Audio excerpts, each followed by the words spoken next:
So I got back from Home Gym Con a couple of weeks ago. I've got all but one of the product videos posted and out to you guys. So now I've had time to sit and actually think about the event, and it's time to record some podcasts about Home Gym Con.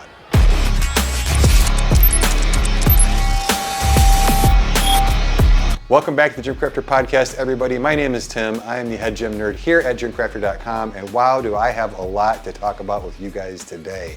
I've had a couple of weeks to think about Home Gym Con, and I've got probably about 4 podcasts worth of stuff to talk to you guys about.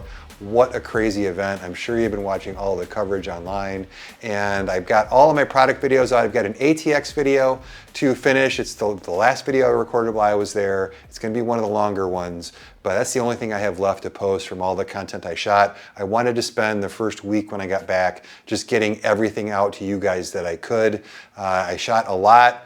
I wish I'd shot more, but hopefully that was good enough coverage for you guys. And if you didn't get enough for me, there were so many content creators there making stuff. Jungle Gym Reviews has like an epic 3.5 hour video. Coop over at Garage Gym Reviews dropped like an 1.5 hour or 2 hour video.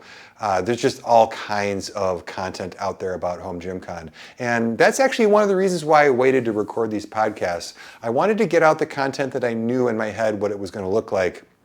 But I wanted to wait and see what everybody else was doing before I recorded the podcast, because I didn't think you guys needed yet another tour through the event, right? There's a ton of those. They're really, really good. But I wanted to kind of bring you guys some stuff that, if you went, kind of help you reminisce. If you didn't go, kind of tell you what you missed. And then also, if you're thinking about going next year, give you an idea of what you might be in for. So I'll tell you what the 4 podcasts I'm going to record here at the end of this episode. Obviously, this is the first one. But for the first one, I just kind of wanted to go through the event and let you know the things that I liked, the things that I wish were different, because as awesome as the event was, it was the first year in Louisville. There were definitely some issues, we'll say, that popped up that I hopefully will be addressed next year. I've already heard Jake, who runs the event, talk about a lot of these. So hopefully it'll run a little bit smoother next year in a couple of these areas. Don't get me wrong, it was really awesome.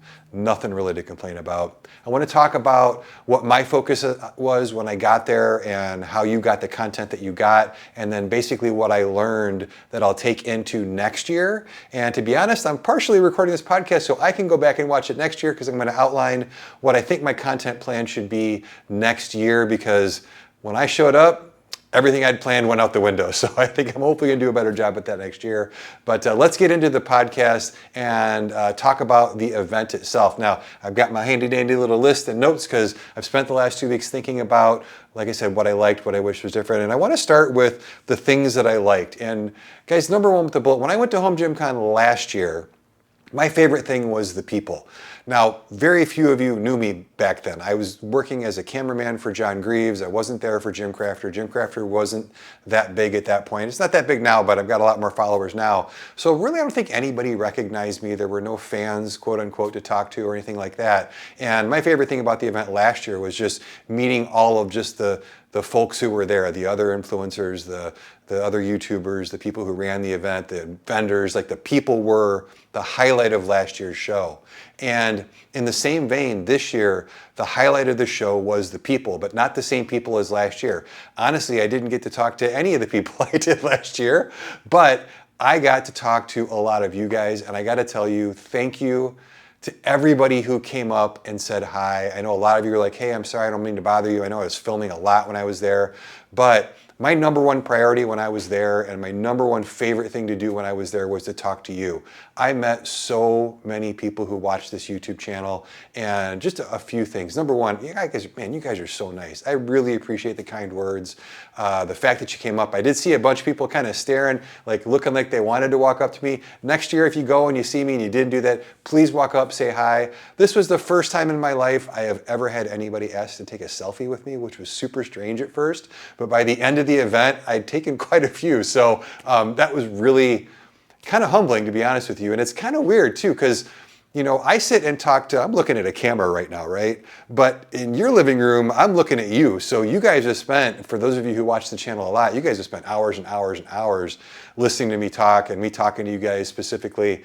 And you get to feel like you know somebody, right? So it was weird, because you guys walked up to me and you know all about me. You know about my dogs, you know about my back, you know how tall I am, you know, all that stuff. And I'm like, I've never met this person before. So that was a little weird. Like, it was a little strange to get used to, but I gotta tell you, it was so much fun. I had so many interesting conversations with all of you guys. And my goal was to spend, if I had spent the entire time talking to you guys and filming no content, it would have been a win for me. So my first priority was you. The only reason I could even go to this event, the only reason I even have a YouTube channel, the only reason I can do this for a living, and this is a pretty awesome job. There was a moment when I climbed up on the swing sesh there, which is this big playground outdoor like power rack swing set thing, really cool. And I got up top to shoot some video of the whole event, and I'm standing up there and I'm like, man, look where you are. Like, look at like, this is your life, dude. Like, so the gratitude that I feel for all of you guys, because without you guys watching the channel and liking and subscribing and buying through the affiliate links and all that stuff,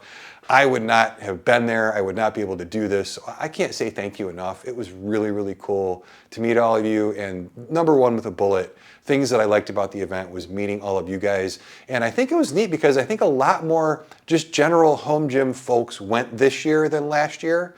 And it was really cool to see all the hobbyists, all the people who kind of nerd out in this stuff, hearing all the conversations going on, seeing people's eyes light up at different booths and get demonstrations of cool stuff. So it was a really, really fun event. And as with all events and conventions especially, what makes a good convention is the people. And without driving this into the ground and talking too much about it, you guys absolutely rock. The second thing I really liked was Louisville. I'll go over a few specifics, but the first 2 years it was in French Lick, Indiana, which was a really cool resort, but it was the resort, a golf course, and that was it. So like, I remember the first night we were there in French Lick, like we worked late as we did every night. There was no food, right? There was like no place to get food. There was like one restaurant in the casino that served like warmed over stuff. It was okay, but there wasn't anywhere to go. And I gotta say, Jake really knocked that out of the park with Louisville. I not only did I like the fact that it was centrally located, a lot of people flew into Indianapolis. I drove 6 hours to get there, but it seemed like it was fairly easy to access, but just the city itself. Cool thing about going to a city like that for me is here in Chicago, I just imagine that all cities are like Chicago, right? And Chicago's gigantic. So when you go to other quote unquote major cities like Louisville, it's like, there's suburbs next to me that are bigger than this, but that was such a cool feel because it wasn't really overwhelming. I didn't feel nervous walking up and down the street in the middle of the night, which I did a bunch.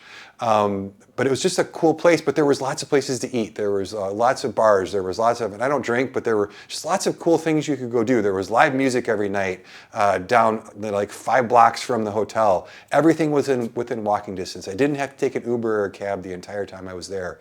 It was 2 blocks from the convention center. I've heard some other podcasts talk about, man, I had to walk 2 blocks to the convention. It literally took like 4 minutes to walk to the convention center. So I'm not sure what there was to complain about. Like to me, it was perfect. It was far enough from the hotel to not be the same place. So you could get a break from it if you wanted, but it was close enough to where you could just walk from the hotel.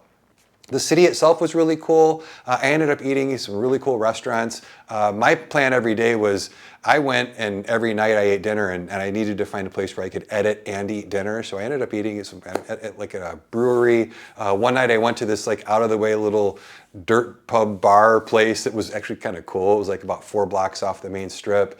Really one of those places with like a really greasy kitchen in the back, but one of the best burgers I've had in a long time. There was like a Guy Fieri barbecue place in the main drag. There was some high-end steakhouses. So there was a lot of things you could do. If you're a casino person, there was a casino like literally right there. So I think that the place itself was awesome. For me, one of the highlights, probably not a highlight for a lot of you, but I go to church every day, and there was this amazing Catholic church like 7 minutes drive away where I went to church every morning. Just beautiful old building. So for those of you out there who like to go to church while you're away from home, great place to do it if you're a Catholic. So that was awesome. Really driving through to that church, got to see some of Louisville as well, and just a really neat historic town. They've got a Louisville Slugger Museum there. They've got a Muhammad Ali museum there. There's just some really cool. The river's really cool. So overall, I really loved the city and where it was. And I think the rumor is, or the odds are, I think Jake said there's a 95% chance that it's going to be in the same place next year. Maybe not at the same time of year, but it will be in the same place. So I really like that. I also really like the Galt House Hotel. I really enjoyed staying there. It was a nice place. I didn't get a chance to use the pool on the roof, but I guess they had a really nice pool up there. Again, it was close to the venue. They had some decent restaurants inside. The restaurants were so-so. The one main restaurant, just this one I wish was, man, it just took forever to eat there. So I only ate there like a couple times and just decided to eat elsewhere. But overall, I had a burger one night late in the bar editing. So just a really good thing. I could have done without the Barbie convention that was there. It was super weird. There was a Barbie convention there at the same time. So first of all, cool thing about the Barbie convention. Yeah, I just said cool thing about the Barbie convention. I love seeing people geek out about stuff they love, right? Like that's why one of the reasons I love Home Gym Con. Anybody outside that is like, you guys are weird. You're talking about like barbells and weights and trainers and like, but to us, it's like, oh, this stuff's great. Well, as geeky as we are about home gym stuff, multiply that times 10, and that was the Barbie convention. So I like seeing that kind of energy. On the flip side, they really liked Barbie. Like, everybody was dressed up as their favorite Barbie one day. And you know, I guess the older women that were there who remember Barbie as their kids, I can understand that. There were a lot of guys there that were dressed up as their favorite Barbie. So take that for what it's worth. I wasn't necessarily a fan of that. But, and the only other thing I would say is, man, they dominated the elevators. For those of you guys who stayed in the hotel and were there, you knew, man, I waited like 25 minutes for an open elevator one day just because it was just so packed. But outside of that, the hotel was great, the location was great, the city was great, the food was great. I'm really looking forward to going back to Louisville again next year, and I really hope that Jake nails down the same location and the same hotel and all that kind of stuff. And that leads to the next thing, which I loved, which was the location. Guys, as big as I knew that there were going to be 125 vendors or 150 vendors, whatever there were, this thing was gigantic. It absolutely was way bigger than last year. And it was just the depth of this event, not only in the size, but in the scope of the vendors. There were red light sauna people there. There were cold plunge people there. Jocko Willink Supplement Company was there, which they were there. We'll leave it at that. Just the breadth of different people. There were inventors there, there were small fabricators there were large companies there. Just the amount of stuff and the size and scope of this event was amazing. So it was really cool to walk in and just be like, oh my goodness. So I did record a live stream the first day just to kind of give you guys, I actually recorded it on Thursday before the event opened to kind of give you guys some early access to what was going to be there. And that hopefully gave you a sense of just how many booths and how much stuff was there. So if you're wondering, hey, is it worth a weekend? It was absolutely worth a weekend to go, 100%. I know a lot of times I go to events. Me and my dad and my brother used to go to this hobby show downtown in Chicago. I've also gone to like the camper and RV show in Chicago. And those are things where you make this huge drive down there, even living locally. And 2 hours later, you're like, no, okay, we saw everything, let's go. And it was kind of a waste. I did not feel that way at all. It was just, there was so much stuff. And if you were social at all, or just willing to talk to the people at the booths at all, if you were to have a conversation with the people at the booths, man, you could spend a ton, literally 100% of both days, you could spend just seeing all new stuff. So that was really cool. I also liked the fact that the event space was so large that there was a place to sit down. At French Lick, there really wasn't a place to just kind of sit and chill for a minute. For me, it gets a little overwhelming. We'll talk a little bit about that on the I wish portion of this podcast. But when I get to big places like that are crowded with people, I really like a place where you can just go chill for a second. And they had this. They had some nice tables. They had some nice open areas. They had some viewing areas for the events. And that was nice. Now, one really cool thing about this is even though I said it was huge, this is kind of the magic time for this event, guys. I had this conversation with a bunch of people while I was there. I can imagine that, and I've never been to Comic-Con, but I compare this to Comic-Con a lot. I would imagine that there's some Comic-Con people who have been going since day one, who probably every year get together with their other friends who have been going for a long time and go, Man, I remember back in the day when you could actually go talk to Stanley. You could actually go talk to the DC guys. You could actually go talk to whoever it happens to be at there. And man, it wasn't this crush of people, right? And now it's just this crush of people. I really think that this year and probably the next year or two are going to be this kind of just Goldilocks time in Home Gym Con, where it's big and it's got all the people there, but there's not so many attendees where you can't talk to the people that you wanted to talk to. There were very few booths there where if you didn't wait just a couple minutes, you could talk to the person at that booth. You could talk to the owner of the company. You could talk to the product designer. You could talk to, like, Fringe Sport flew in their product designer.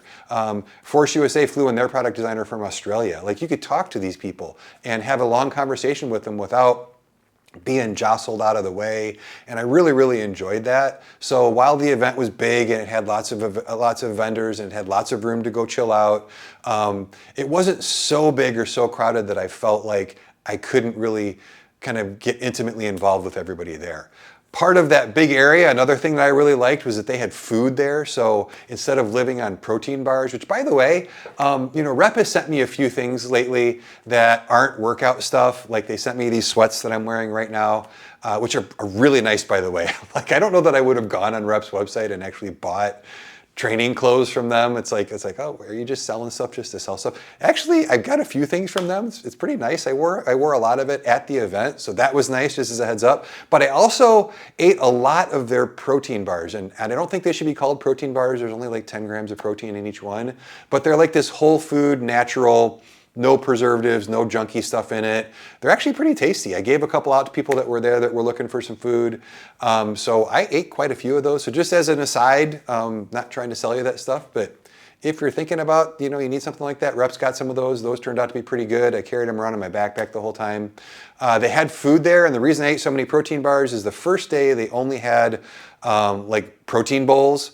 And I'm not a big fan of quinoa, and every single one had quinoa in it. You don't need to know that. But so I didn't eat food there the first day. The second day they had a barbecue place, which it was a barbecue place at a convention center, but it was still pretty good. I ate quite a bit of that when I was there. And then most important for me, they had the nectar of the gods didn't run out in Diet Mountain Dew. So I drank my body weight in Diet Mountain Dew both days. That's one of my weaknesses. It's one of the few unhealthy things that I tend to put in my body more than I should.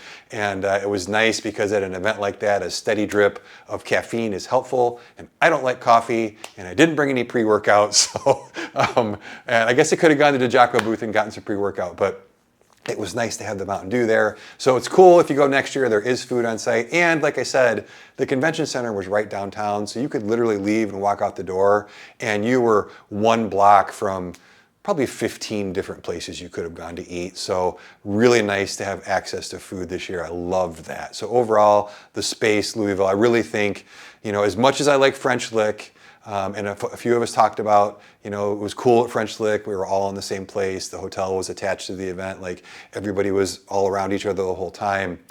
And it had a different feeling to it. But I really, really liked Louisville, so if you couldn't tell. And the last thing that I'll point out was, and this is kind of a mixed bag, and I'll talk about this more in some of the other podcasts that I do, was I felt like the theme of this show was new products and prototypes. Like, Rep brought their normal line of stuff, right? Like Titan brought a lot of their normal line of stuff. Rogue brought most of their normal stuff. It's not like these people didn't have their regular stuff, but most of the major booths and a lot of the smaller booths were literally like brand new stuff that's not available yet, products that are going to be released in Q4. And to me, that was one of the highlights of the show. Like, I know what a Rogue squat rack looks like. I've seen them a million times. I don't need to travel to Louisville to see that.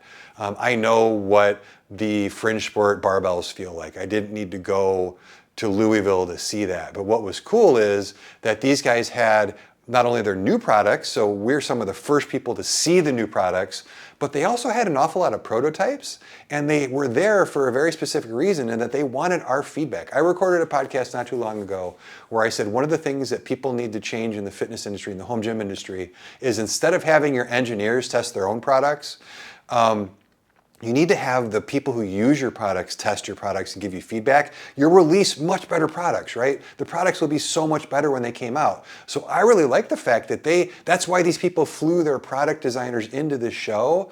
These guys genuinely, most of them genuinely wanted to talk to people and get feedback. There were a couple of them where you could tell that they thought their product was perfect, and any type of feedback you gave, they would take as much time as needed to convince you why what you wanted isn't something that you really wanted, which was a little weird, but it gave me some insight into how products get into the market with problems. Because if it's your baby and you designed it, I totally get it, right? Like you spent, the last 8 months developing this product. In your mind, it's as good as it can possibly be. And who is this joker who's got a YouTube channel coming along and telling you should have a different kind of knob on it? So I'm going to explain to you why the type of knob you want is dumb and why the type of knob, and meanwhile, that's should be a change you make. So it was interesting. There were a couple of people that were a little defensive like that. But overall, like even big companies like ATX, they really, really, really wanted our feedback, and it felt really cool to talk to some of these guys and have them show genuine interest. And I was standing there when some of this stuff went down where somebody would go, what would be cool is if you did this, and that you could see the designer or the marketing guy's eyes light up and go, you're right, that would be a great idea. So I guarantee you there's going to be some products coming out in the next 6 to 8 months that have features and design functions and elements to them that were impacted directly by the people who went to Home GymCon. And man, I mean, how cool is that? Now, the flip side of that, I know a lot of people complain. I heard a lot of people go, well, why can't I buy it? It's dumb. I don't want to look at stuff I can't buy. I'm going to talk about that in another podcast as far as like, and actually I'll probably talk about it a little bit more today on this podcast, but yes, people walked in there with money falling out of their pockets and wanted to buy stuff. Like it was crazy how many people wanted to buy stuff. But by the same token, like there's this weird, like this line that these companies have to walk, which is, they have this existing stuff out, and so people buy the existing stuff and then they get mad when something new comes out. But then when the company takes time to show you something that's 6, 8 months away so that you know it's coming, people are like, well, why'd you show me that? I can't buy it. Why show it to me now? So like, to me, I would rather see, and let me know what you guys think in the comments, I would rather see these new products and prototypes so that A, super cool to give feedback on them, but B, like I know that that's coming out. So maybe I don't want to buy the current one, right? Like maybe you just saved me a lot of time and frustration by showing this new product and prototype. And yeah, I'm going to have to wait 6 to 8 months, but I'd rather wait 6 to 8 months and buy the new improved one that has lots more feedback in it than to actually buy something and have the company hiding the new product and product. Hopefully I'm not rambling too much. Hopefully I'm getting that point across. It was weird because there were definitely two camps of people, especially online with comments that I've seen in my videos, people who really enjoyed the new products and prototypes, and then other people who were like, well, why didn't you bring the stuff that I can actually buy? Like, so I get it. What do you guys think? Maybe maybe it's just my perspective. I really liked the feel of the show. I think that going forward, that's something you can probably expect going forward at Home GymCon is a lot of these companies, this is free market research for them where they can have, 1,000 or 2,000 people get in front of their product, and like the most avid home gym people in the country get in front of their product and give them feedback. I mean, that's invaluable. So I would imagine that that's just going to continue to happen over the years. But let me know what you guys think. Fringe Sport, for example, brought 4 prototypes. They brought a Dane 2.0 to attach to the prototypes to. And they brought an open trap bar. That's all they brought, right? They didn't bring anything else that they make. They didn't bring their benches. They didn't bring their weights. They didn't bring anything else that they make. So, like, what do you guys think about that? Like, would you have wanted to see, more of Fringe Sport's actual stuff? Would it be cool to walk into that booth and just see the prototypes? What do you guys think? So, I'll have a chance to give some of the manufacturers some of this feedback. So let me know down below in the comments. And that leads us naturally to what I kind of wish was different about the event. There were a few things that I wish were different. And the first one is, needs to be 3 days and needs to have special media access. At this point, it's a big enough event to where I think that 3 days would have been ideal. I know Jake's been talking about doing 3 days, but doing shorter days. From a working the convention aspect, I see the draw of shorter days. The days probably could have been an hour shorter each day and nobody would have minded. But I think 3 days overall where you can really take your time, not feel rushed. I'm sure it's going to be even bigger next year. But from a content creator perspective, I didn't get to shoot nearly the stuff that I wanted to shoot. And I would have been able to do so much more with 3 days. And with earlier days, I would have been able to pump out more content during the event, which is something I definitely want to do next year. So I think 3 days for sure. And then I would love to see early access for media. I know Jake's been talking about like having like a 4-hour block or like a media day where you can make appointments with people and go in. And while that'll work for some content creators, what I would rather see personally is I would rather just be able to access the event a few hours before it opens and stay a couple hours after it closes. I personally, for my content, I enjoy being in the booth with the product by itself. So the way that I approached most of my videos was I would go into the booth, I would talk to the people at the booth about the product, and then I would shoot the video without that person. Every other channel was doing, this is so-and-so from such and such company, tell us about your product. And that's awesome, but there's so much of that, I didn't think that there needed to be more of it out there. And I can be unfiltered, which I like to be, when I'm sitting with just me and the product and I don't have the inventor standing there with it. I'm much less likely to criticize the product with the person who made it standing there than I am if they're not on camera. Now, I criticize some products when the person was just off camera, so I did get a few dirty looks, but hey, that's me, that's the content I want to bring you guys. But I think that media access, like if I could have gone and gotten in at like 6 in the morning and then stayed until like 10 at night or something like that, that would have been valuable. But that's something that I wish was different. That won't affect most of you, but I do think 3 days would be beneficial. And I think that next year, if you're wondering, if it does turn out to be 3 days, which looks like there's a chance it will, and you're wondering, wow, should I go for the whole 3 days? I would say go for it. Number one, I really think that there's going to be enough there to keep you busy, especially if you watch the contest, which I didn't get to watch at all. But if you're there for all 3 days and you watch the contest and you go to the booths and you still run out of stuff, like I said, Louisville's got some cool stuff to go see, so you can definitely fill that time with going out to a nice dinner or going to a museum or something like that. So I think it's a good choice to go for all 3 days next year, if it's 3 days, and I hope that it is. The next thing I wish was different is, while the hall was big and there were a lot of vendors, I wasn't a huge fan of how it was laid out. Let me explain. It was laid out in this like weird L shape. So when I go to conventions, what I like to do is I like to start on one side and just go up and down the aisles. And then that way you make sure you see everything. Because this was like an L shape and then there were like big booths next to small booths and like weird things that weren't aisles, like I found myself missing things and completely missing vendors that I didn't see till like the end of Saturday. I'd been there Thursday, Friday, most of Saturday, and I would walk around a corner and be like, I didn't even know this person was here. And that leads to another thing. There were some weird spots on the floor where some spots like happened to where all the traffic converged. So those booths got a ton of visits and a lot of traffic, where I felt like there were other spots on the floor that it felt like they were kind of out of the way, if that makes sense.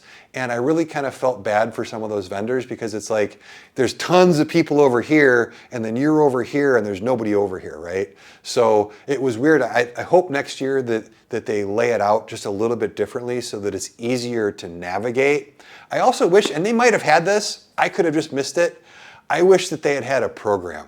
And include the program with the VIP pass that I bought, and then maybe sell them to people who aren't VIPs for a couple bucks just to cover printing costs. I would like to have had an event schedule in front of me, not have to go on my phone to look stuff up, and I would like to have had an event map like that I could just carry around with me. The Wi-Fi was overloaded, so I had trouble. My live stream didn't upload until the next day because the Wi-Fi was just so jammed at the event. But I would like to have seen a program so that I could make sure that I didn't miss anything. Also, it would have been nice because I'm like, I want to go back and see X, and I'm like, where was X, right? Because it was so big. So I'm like, it would have been nice to be able to look on a map and see, but it would have been cool if they had laid it out just a little bit differently. And I think probably next year they'll do that, because I think that I wasn't the only one who noticed that, but that is one thing I wish was different. Another one that I think contributed to these empty spots was there were two booths, Bulletproof Fitness and Major Fitness, that had DJs. And while I get the idea, and I've got a conspiracy theory for you here in a second. I get the idea, like it's energy, it's like, you know, get everybody pumped. They were really big. They were two of the biggest booths at the show. People were dancing at the Major Fitness booth because there was no equipment there, so you had plenty of room to dance. But that's another story. But I didn't like the DJs. So to me, it was loud enough as it was. Like, it was just the buzz. You can hear it in my videos. The hum of all the people that were there. It was really hard to have conversations in the first place. And when you got to the booths that were around the areas that had DJs, I couldn't hear myself think. You couldn't hear people talk. You couldn't have conversations with the vendors. I really felt for, and Bulletproof calmed it down after the first day. I don't think they kept the DJ there after that. But Major Fitness was just cranking their music almost the whole time. And no booth around Major. I literally couldn't talk to the people at those booths. So just out of courtesy for the other people there, I would love to see. Now, some of the vendors had small speakers, which was awesome. I think that's cool. As you go place to place, there's a little bit of mood music playing. Like, that's fine. I'm not worried about that. These guys were like full on, like big old blasting speakers that filled up the whole place. And to me, that wasn't conducive to what people were there for. I did realize after I had posted some videos that, and again, hold on, tinfoil hat, let me get it out here and put it on my head. All right, tinfoil hat on. Just so happens that when you play commercially trademarked music really loud, that YouTube videos get taken down and demonetized. So some of my videos have been taken down and I got them back up. Some of my videos are completely demonetized, and some of my videos are not available in certain countries because I got copyright strikes for. Now, I'm not in any trouble, the channel's not in any trouble. I talked to YouTube, they're not, like, they understand that you're at an event and the music's in the background. You're not like putting in unlicensed music or anything like that. But the monetization thing does make a difference. And tinfoil hat still on my head, guys. You know, when you don't want people to show your stuff, and you don't want YouTube videos of your products out there in the world, or maybe people talking about your products out in the world, Major Fitness, they play this music so that the YouTube videos get taken down. Anyway, so tinfoil hat off. I'm probably wrong, but I did get a lot of videos taken down at first and had some trouble. So hopefully next year, no DJs. Jake, if you're watching this, just encourage them that we're all there to talk to people, not to party and dance and all that kind of stuff. But anyway, that's something that, and I'm a 54-year-old man. Maybe when I was 20, I would have been like, more DJs, but less DJs. The next thing I talked about a little bit, and this is something, so as you guys may know if you follow the channel, I worked in corporate retail for 30 years. Basically, my job, among many things, was training people how to sell stuff. So when I see missed sales opportunities, it eats at my soul. And like I said earlier, people went there to buy stuff. People walked into that place, lots of people walked into that place with money falling out of their pockets going, what can I buy? I want to buy stuff. And the amount of missed sales opportunities on the vendor's part just drove me nuts. I can't tell you how many people there had nothing for sale. I can't tell you how many people there didn't even have like codes that were specific to the show. So here's what I would have done. Just to show you, because this is all stuff that I didn't see really on the whole. Number one, yes, I would have sold my whole booth. And a lot of companies did that because they didn't want to bring this stuff back. And that was an awesome deal for a lot of people. The Home Gym Con website had a pre-sale area where you could talk to a lot of the companies and go, hey, I want to buy this at a discount. And a lot of people did. But outside of that, everybody there was there to spend money on their home gym. And even people who were there not to spend money saw a lot of really cool things who were like, oh, I want to spend money on that. So for me, I would have brought a ton of small things that people could have brought home with them. You know, Porter Phys Ed sold out of his cable attachments. I would have brought 5 times as many if I was Matt.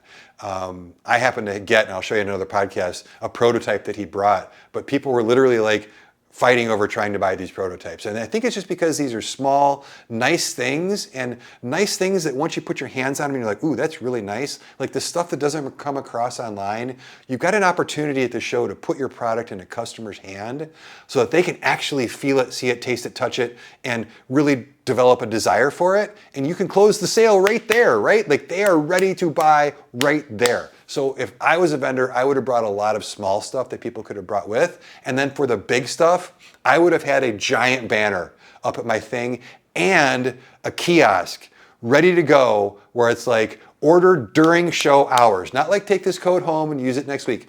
Order during show hours. I would have had a Friday code and a Saturday code, and it would have been like 10% off everything on our website if you order right now. And maybe even do it like order right now at this kiosk. But I guarantee you that companies would have more than paid for their trip to the show if they had just had lots of stuff for sale. Now, kudos to, I bought a ton of t-shirts. This is one of them. Totally dig this t-shirt from Freedom Strength. One thing that I did notice is that a lot of the t-shirts I wanted to buy, guys, y'all, if you're gonna sell t-shirts, you need to quintuple up on the extra larges. It seems like every event I ever go to, XLs sell out right away. Just especially at a place with, there were some, guys, look at the videos. I mean, there were some massive individuals there. You need the large size t-shirts. But anyway, there were definitely some people. I got some cool t-shirts, which I'll be wearing here. I got a really cool Arm Assassin Strength Shop t-shirt while I was there. But I'll tell you what, I would have bought all kinds of t-shirts and stickers and all kinds of cool stuff like that as well, hats and things from these different vendors. Because one cool thing about the home gym industry, y'all have some really cool logos. You know, I'm pretty happy with my new logo, and I made the new logo to sell on t-shirts, but there's a lot of really cool logos out there. So totally dig it, but really, like I said, I wish that people had more stuff for me to spend my money on. And the last thing, and you're kind of hearing it now in my voice, I lost my voice. I was completely planning, I had scouted a spot on the river to wake up on Sunday and go do a wrap-up podcast. I really thought that would be a cool way to do it, is to do a wrap-up podcast in Louisville in like a scenic location out on the river, a whole place. And I woke up Sunday and literally couldn't speak. Like nothing came out. So I completely lost my voice while I was there from talking so much. High quality problem, but as far as things I wish were different, I wish I hadn't lost my voice. That would have been nice. And boy, next year, if it's 3 days, I'm gonna have to really watch. And by the way, I wasn't the only one. I saw Kurt from the Kurt Locker at the last day, and he comes up and he waves and says hi and shakes my hand. He's like, I'm trying to save my voice. So I wasn't the only one. A lot of people lost their voice, but I wish that I hadn't. Now, real briefly, just some inside baseball. So here's what happened when I went there. I went there with a plan. I spent a whole day planning my content, and when I got there, that plan went out the window. Just like within literally about 3 minutes of being there, that plan went out the window. So I really quickly sat down and regrouped my priorities and re-strategized for the event. And what I ended up focusing on was a few things when I got there. Number one was, like I said, I was totally taken aback by how many of you were there and would want to talk. And so I really focused on just punting everything. I didn't care if I was in the middle of shooting a video. I didn't care if I was in the middle of having a conversation with a vendor. If one of you guys wanted to come up and talk, my focus was like, I want to stop and talk to you guys. So that was one thing that so no plan would have worked, because I didn't account for just how many of you guys would want to come up and talk. So that was super cool. So that really changed things, but I changed my focus to just get your plan out. And instead of having a plan of things, I said, okay, I just developed some priorities. Priority number one was talking to you guys. Priority number two, and I don't want this to come across as me knocking on other people. I am not knocking on anybody else. But the way that I'm built and the way that I've always been successful in life and the way that my grandfather taught me to be is that you're always the hardest worker in the room. Like there's no other option. You get there early, you stay late, you work when other people aren't willing to work. That's how you get ahead in life. That has served me so well in life, that one thing. I'm not the smartest, I'm not the most talented, but I try and be the hardest worker. So my second priority after talking to you guys was, okay, I'm gonna put my head down and work. And while I had wanted to talk to everybody, like there were so many people there that I wanted to spend time with. I wanted to spend time with, like Nice Like Mike deserves his name, super nice dude. I waved at him in the bar as I walked by to go edit for the night until 2 in the morning, right? Like Kyle from Kaizen DIY, Gluck, got to talk to him for a little bit. But there were so many, Carp's wife, like Kim from Barbell Rescue. Like there were all these people there that I wanted to talk to and spend time with, and I'm like, I have to prioritize working. So again, everybody had their own reason for being there. Everybody had their own thing they wanted to get out of Home Gym Con. For me, I was talking to Joe Gray from Gray Matter Lifting. I didn't realize that there's only a handful of us that actually do this for a living. There's Gluck, there's Coop, there's Joe, and there's me. And everybody else has another job. Like they have a jobby job outside of doing YouTube. Now there's a few who are like getting close to going full time, but this is how I pay my mortgage, right? Like this is how I pay to take my dogs to the vet. So this is how I pay to take myself to the doctor. And I put my head down and I'm like, I'm gonna meet everybody and I'm going to work my ass off. I'm gonna get up early, I'm gonna stay late. I stayed at the venue until they kicked me out. I stayed up editing till 2 in the morning. I didn't do anything social.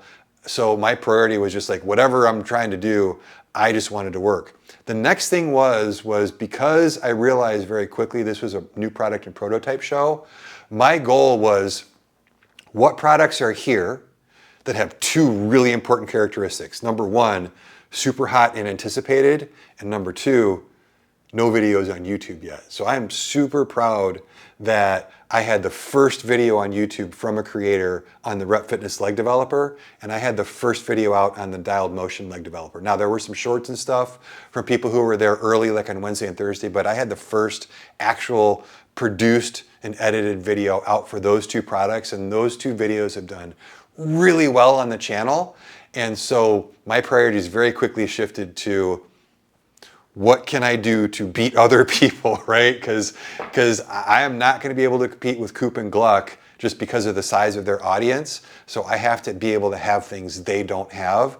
So that became a very quick priority for me, was to find those things. And I'll tell you, shooting those 2 products, and I also, the Rep Fitness Smith machine did really well as well. So really getting those videos not only shot right away, but like I said, my priority was to work as hard as possible. And what did I work on? I worked on editing those videos so that every day that you guys woke up to a product that nobody had yet seen from Home Gym Con. And I'm really, really happy that I did that. It just meant I had to punt a bunch of other stuff. And then in that vein, and I'm going to talk about this a little bit more when I talk about what I'm planning to do next year, while it was important for me to shoot that stuff, it also became very clear to me that I needed to take which brands had affiliate programs out of my content plan.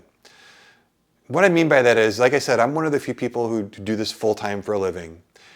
But no matter whether you're doing it full-time or you're doing it for a side gig, whether it's forefront in your mind or in the back of your mind, this has to generate income, right? Like, we're not doing this because I'm independently wealthy and I just like to shoot videos and spend hours editing. Like, this has to pay my bills, right? And it's cool that I get to do something that I love to pay my bills, but there has to be some thought in my head of whether or not these videos are actually going to generate revenue. It cost me about $1,500 by the time all was said and done. By the time I paid for gas, by the time I paid for the hotel, food, event tickets, dog sitters are super expensive, guys. So I've got 2 dogs that had to be taken care of. And so by the time I did all that, I was in for about $1,500. So if I didn't make at least $1,500 off the videos in some way, shape, or form, then I lost money to go. So I had to shoot some stuff that has affiliate links, right? But what I realized is that when I looked around at what everybody else was doing, virtually everybody else, you could tell almost, not everybody, most people who were there doing content were only shooting booths that had affiliate links or that would get them massive views like ATX. Like ATX doesn't have an affiliate program, but everybody filmed ATX content because everybody in the world wants to see about ATX right now. So it will do well for you as a video. It'll gain subscribers. It'll gain a little bit of advertising revenue. And by the way, for those of you guys out there who think that clicks and ad revenue, guys, that pays, it's awful. You cannot make a living on that. So it's really the affiliate stuff that pays the bills. Again, a little bit inside baseball, maybe you don't care about this, but this is kind of what it went into my thinking. But once I got some of that stuff, like I got some Rep Fitness stuff, I got some Bells of Steel stuff, I got some Fringeport stuff, I really wanted to focus on stuff that didn't have affiliate programs, because I really think that there's some awesome stuff out there. And whether it's because the business doesn't understand the value of affiliate relationships, which I don't understand, like here's a note to everybody there who was upset they didn't get covered on YouTube. If you don't have an affiliate program, there's very little reason for people to come cover your booth. There's not a lot of return on investment. But knowing that and wanting to outwork everybody else, my focus was like, let me find the cool stuff first. And then if it has an affiliate link, that's great. And that's where you got like the Buffalo Bully video that I did. Super cool stuff there. There was a video there that, man, so there were a couple people there that I wish I'd shot videos for. Arm Assassin Strength Shop is one. I'm so upset with myself I didn't go shoot. Such cool, interesting stuff that nobody else has. Doesn't get near enough love. Doesn't have an affiliate program, so nobody else stopped by either. But I really wanted to shoot that. And then there was an inventor there called Vast Strength.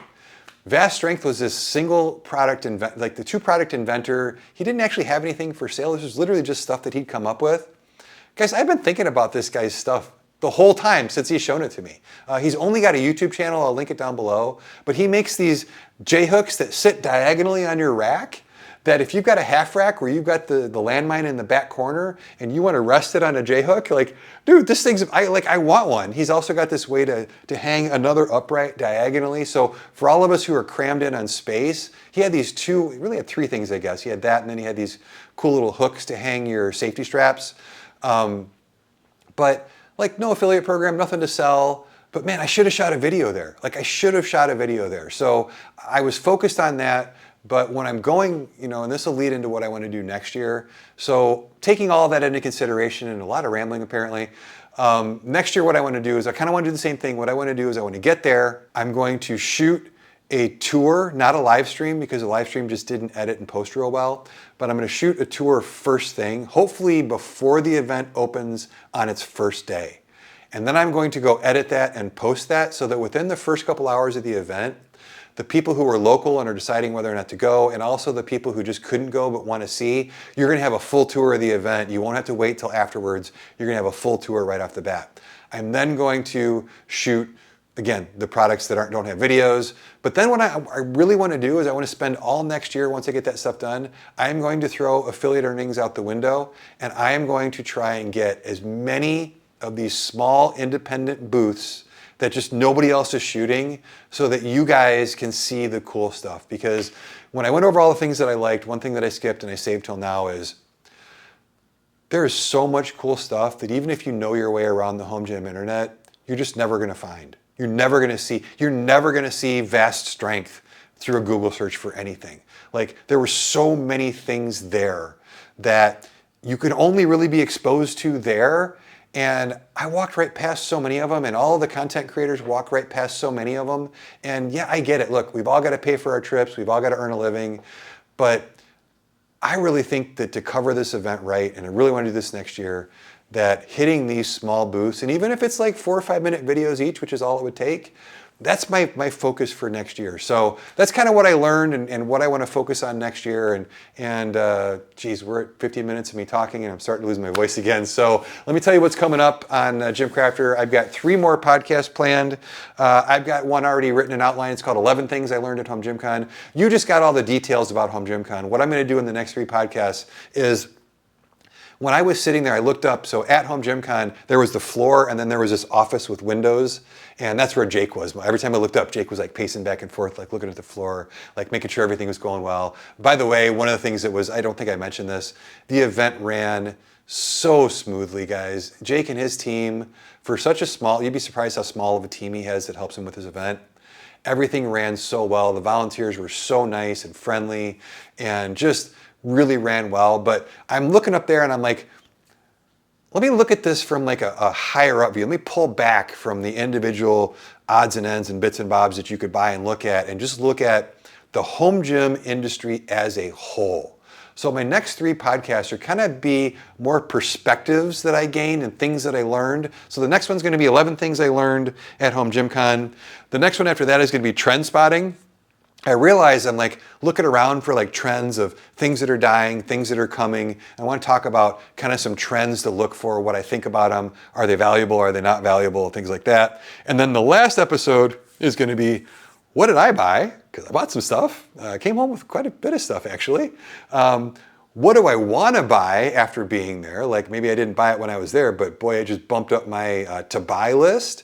And then what did I change my mind on? What are the things that I went going, I really think based on what I've seen online, this is something that I want to buy.